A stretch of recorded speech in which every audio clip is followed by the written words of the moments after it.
Ayana Koji is currently walking to school with Kei, discussing her slowly improving test scores. Then upon arriving to class, Chabashira-sensei announces the results of the second semester's final exam. Everyone in Class B successfully passed, and Pseudo actually scored 10th place overall. Though only a moment later, they're given a list containing the names of each and every second-year student, excluding themselves. Their task is to rank each person within their respective classes, but they can use whatever criteria they want. Ayana Koji primarily uses the school's ranking system as a guide, though within their own class, he ranked Koenji second, just behind Harada.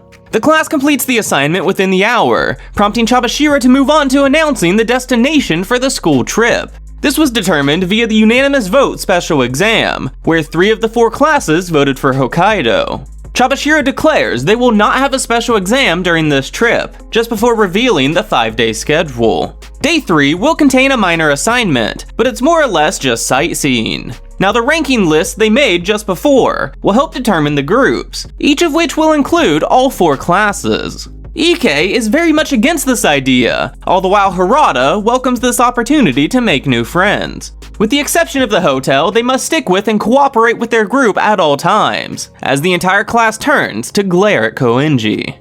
During lunch, Sato states that befriending the other classes may cause problems in the future. However, Kei doesn't feel that sentiment. Ayana Koji and Harada then debate whether or not these groups may hold a more significant meaning than the school is letting on.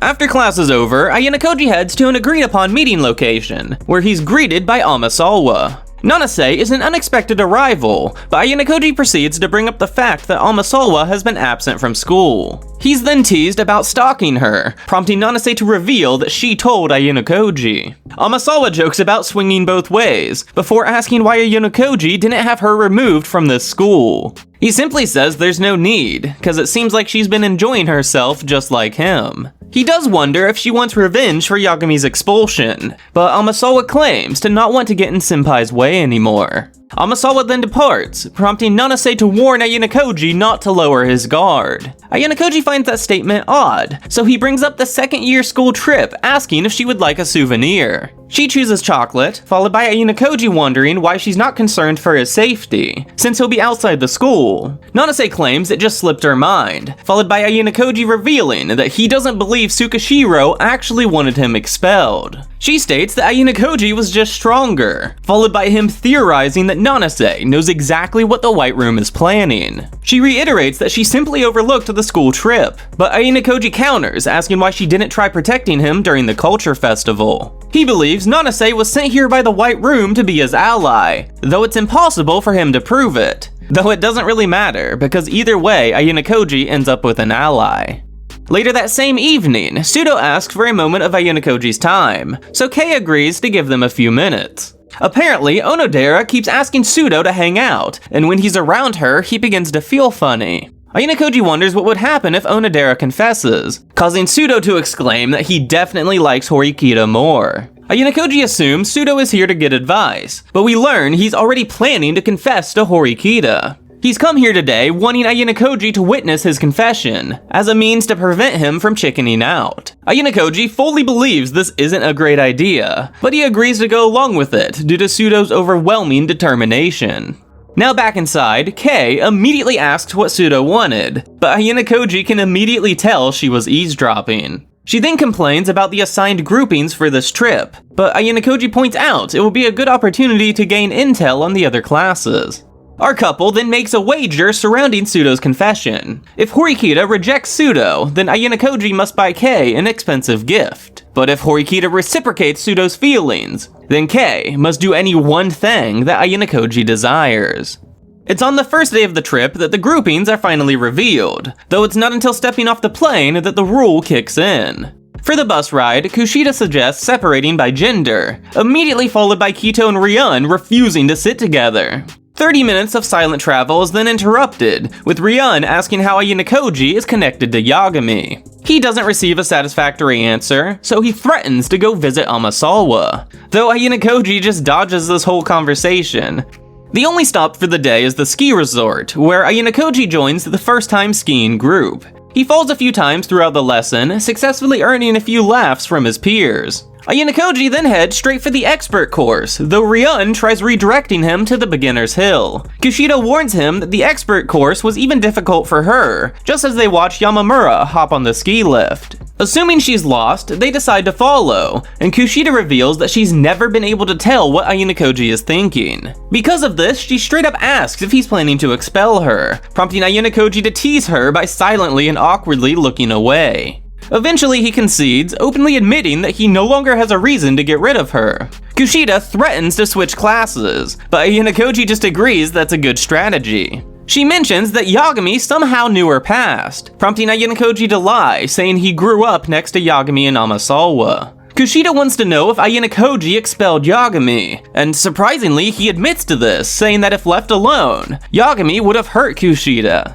Ayunakoji then gently stops her hat from blowing away, followed by Kushida losing herself in Ayunakoji's eyes for just a moment. At the top of the mountain, they find Ryun, surrounded by a number of his classmates. All the while, Yamamura is off to the side trying her best not to be noticed. Even the great Kushida knows next to nothing about Yamamura, but the situation leads them both to believe that she's definitely working as a spy for Sakayanagi. It's around 5 p.m. when the students arrive at a traditional-style hotel. Upon receiving their room keys, Ryun throws his luggage to Watanabe, ordering him to take it to their room. Kito attempts to get his hands on the bag, but Ayunakoji urges them not to mess with it. Kito isn't going to watch Watanabe be bullied, followed by Ayunakoji claiming he'll step in if anything else happens. Kushida then offers for the girls to visit the boys' room later tonight, so that they can discuss the plans for tomorrow. So after taking their luggage to the room, Ayunakoji decides to go take a bath. On the way, he thinks about how he'll be sleeping next to 3 people, and that he's still not used to this, even though he now shares his bed with Kei. Horikita waits until after dinner to bathe, and disappointedly finds Kushida in the outdoor bath. They bicker a lot, Ibuki comes and goes, followed by both girls stating the other would have been screwed if Ayunakoji didn't save them. Ichinose then arrives, causing Kushida to switch the topic to love. Eventually, Ichinose leaves as well, and this turns into an endurance contest to see who can stay in the heat longer. Right at 10 p.m., there's a knock on the door, which Watanabe eagerly jumps up to open. He shows the girls where to sit as Nishino yells for Ryun to come join the group. Kushida, on the other hand, politely asks him to cooperate, but he responds by threatening to reveal her past. He does in fact join the meeting, but immediately brings up the sleeping arrangements, calling dibs on the best spot. Kito isn't about to let that slide, however Ryun isn't giving him a choice. Ayunakoji reminds them that a fist fight will get the entire group punished, and Amakura tries to get back on topic. Ryun and Kito, however, each pick up a pillow, followed by Kushida announcing the start of this battle. Rockets are slung back and forth, but ultimately Kito backs down after realizing they've destroyed Ayunakoji's pillow. The group then collectively decides to go skiing tomorrow, even though Amakura isn't super into it. The next morning, Kito is reading a fashion magazine when Ryun challenges him to a skiing race today. They head outside to wait for the bus, where the girls begin building a snowman. Kushida even asks Ryun to join in, all the while Yamamura is standing here in the cold without gloves. Sakayanagi then walks by, slipping and falling on the ice. Takedo kindly helps her stand back up, and Ayunakoji wonders if her fall was truly an accident. Upon reaching their destination, they realize the ski resort isn't open yet, so the group decides to do some shopping. Now, not wanting to leave Yamamura alone with Ryun, Ayunakoji chooses to stay behind. Ryun notices that Yamamura is shivering, so he pulls her hands out of her pocket, revealing the lack of gloves. Ryun orders Ayunakoji to give her his own, and after a bit of convincing, she finally accepts. Ayunakoji states that she should have grabbed hers while everyone played in the snow. However, she didn't want to draw attention to herself. Yamamura then reveals that she doesn't have any friends, just as the group returns, watching Koenji majestically ride by on a horse. On the ski lift, Ayunakoji suggests maybe befriending Kito, but Ryun declares it to be impossible. The race begins with an impressive display of skill, as neither competitor is able to gain a lead. Ryun and Kito steadily ski closer and closer, as Ayunakoji follows behind them, carefully observing and replicating their movements. Just before they collide, Ayunakoji jets between them, interrupting and bringing this competition to a close. Now both competitors are mad that Ayunakoji interfered, and everyone finds it hard to believe that this is only his second day skiing. After eating lunch and leaving his trash with Watanabe, Ryun asks Ayanokoji to come with him. They find a secluded area where Ryun reveals that he's going to start a war against the Kayanagi. A message warns Ayanokoji that Yamamura is headed their way, just as Ryun brings up his plan to collect 800 million personal points. Ayanokoji doesn't think this plan is feasible, followed by Ryun threatening to reveal Kushida's past if Ayanokoji doesn't uphold their previous promise. They discuss how Ryun's next target will be Horikita, which forces Ayanokoji to break their promise. Ryun, however, isn't even mad, because this means he can once again go all out against Ayanokoji. They then return to the table to see Nishino and Yamamura surrounded by a group of strangers. She's apologized multiple times, but these boys continue harassing Yamamura for bumping into them. Nishino tells them to get lost, just as a kick sends one of them flying. The 5 boys collectively gang up on Ryun, until Kito enters the fight. 10 minutes goes by, and these 5 boys are on their knees, frantically apologizing and asking for forgiveness.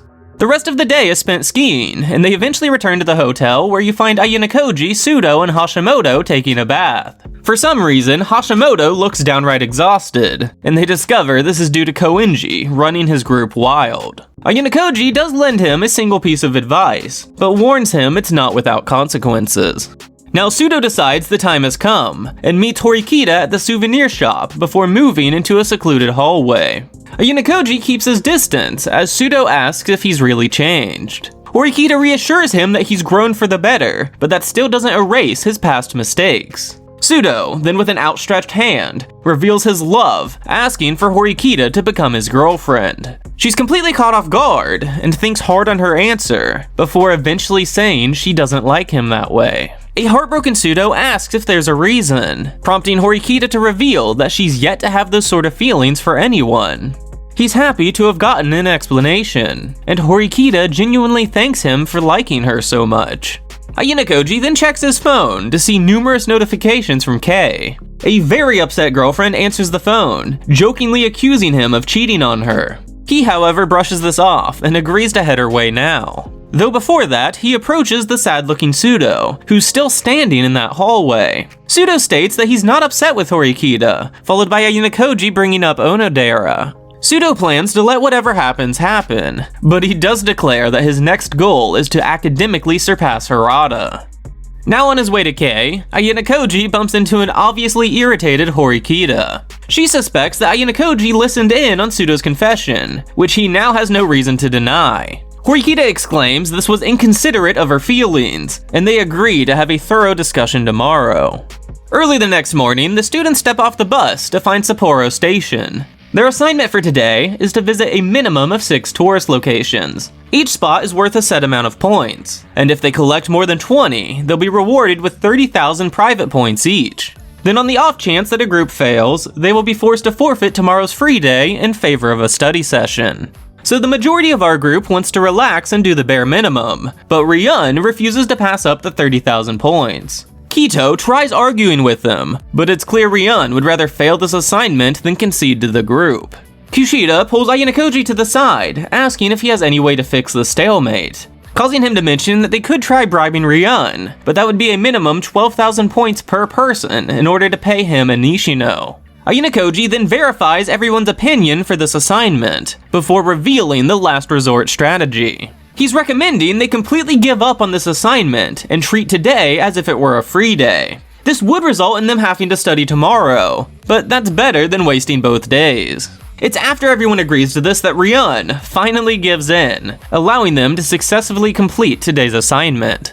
That evening at dinner, Ayanokoji is about to partake in a buffet for the first time in his life. He's even looking forward to eating by himself, but Ishizaki pulls him to their table. This group discusses how much they've changed since enrolling in this school, followed by Ishizaki returning with a massive plate of crab. Though eventually, Ayanokoji notices Katsuragi sitting completely alone. He tries to go approach him, but Matoba from Class A blocks his path. Matoba, however, isn't brave enough to stop Ryun, and he states this is what you get for betraying your class. However, Katsuragi doesn't regret his decision in the slightest.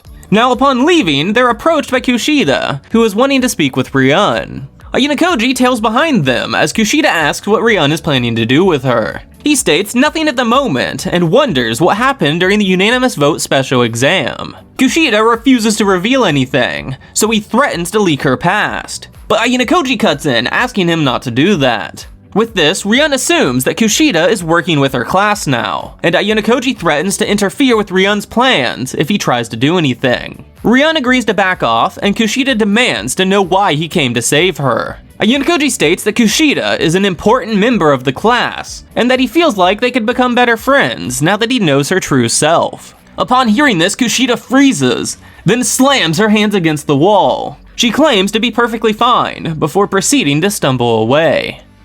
Ayanokoji then meets back up with Horikita, who reveals that Yagami wanted Ayanokoji expelled. Plain dumb, he wonders if it was for the bounty just like Hosen, but Horikita wants to know who Ayanokoji really is. She has an entire list of questions, but instead of answering, he admits to expelling Yagami. A moment later, they stumble upon two teachers, each of which is enjoying a massage chair. They discuss Horikita's leadership, just as Ayanokoji turns the intensity up to max. Hoshinomiya then accuses Horikita's class of having a cheat card, just before taking her leave. Chabashira apologizes for her colleague, while also admitting that Ayanokoji is an anomaly for being placed in Class D. Horikita then turns to ask more questions, but Ayanokoji declines in favor of taking another bath. That night, Kito is reading a fashion magazine just before bed. The group isn't tired in the slightest and begin discussing what they want to do after high school. Kito actually has his heart set on becoming a fashion designer, but Ryun exclaims he'd make a better assassin. With the exception of a single group, everyone passed yesterday's assignment, and right now Harada is organizing a snowball fight. It will be one match per team with a 1,000-point entry fee. Horikita and Ibuki both entered with the intent to beat each other, and Ayanokoji joins as well, but asks for a favor. There is 6 teams in total, with the first match containing Ishizaki, Albert, and Sudo. Yamamura is impressed with the intensity of the snowball fight, and Ayanokoji states that he's glad the school created these mandatory groups. He then asks what she thinks of Sakayanagi, but Yamamura claims not to speak with her. Sudo successfully claims victory, and the second match begins, but has nobody noteworthy. Harada then announces it's time for the third match, and Ayanokoji finally informs Yamamura that he entered her into this competition. They stick to the rear, as Ayanokoji helps to defend Yamamura. She then tries to attack, but her throws are absolutely pitiful. Ayanokoji manages to knock out an opponent, but while he's looking away, Yamamura gets taken out. He then purposely allows himself to be hit, bringing this down to a 1 vs 1, Ibuki against Horikita. Ibuki removes her gloves and begins bombarding her foe. Horikita focuses on dodging, only sending 1 snowball in return. Eventually, it comes time to end this, and they each launch a perfectly aimed snowball. However, Horikita's turns to powder in midair, causing Ibuki to be the victor. Our group then has another day of skiing, and that evening Ayanokoji is greeted by Sakayanagi. She apparently has info on the mysterious caller, and Ayanokoji states it's unlikely they're from the White Room. Sakayanagi then sends a message before asking if Ayanokoji thinks Class D can beat her. Ryun does have a knack for taking down powerful opponents, but Sakayanagi is 100% confident that she will triumph. Kanzaki then arrives, very confused as to why Ayanokoji is here. Sakayanagi and Kanzaki were both born into high-class families, which is how they know each other. She then brings up a first year named Ishigami, before revealing the identity of Ayanokoji's father. Kanzaki suddenly realizes why Ayanokoji is so powerful, and mentions that he went to cram school with Ishigami. Kanzaki also deems Ishigami a genius, who absolutely adores Ayanokoji's father. Sakayanagi suspects that Ishigami may interfere with Ayanokoji, but Kanzaki leaves, not wanting to get involved. She then makes a phone call which is answered by an unsurprised Ishigami. Sakayanagi asks why they haven't spoken until now, and he states it wasn't necessary. She wants to know if he's going to attack Ayanokoji, but Ishigami claims he's not planning to do anything, unless Ayanokoji's father gives the order. The phone call ends, and Ayanokoji thanks her for the info, just as they're approached by a worried Amakura, exclaiming that Ichinose has disappeared. After thinking about it for a moment, Ayanokoji throws on his coat and walks up a nearby snowy hill. Sure enough, he finds a depressed-looking girl who claims to have just got here. Ayanokoji points out the lack of footprints, and she politely asks him to leave her alone. He turns around, however, he sits instead of leaving.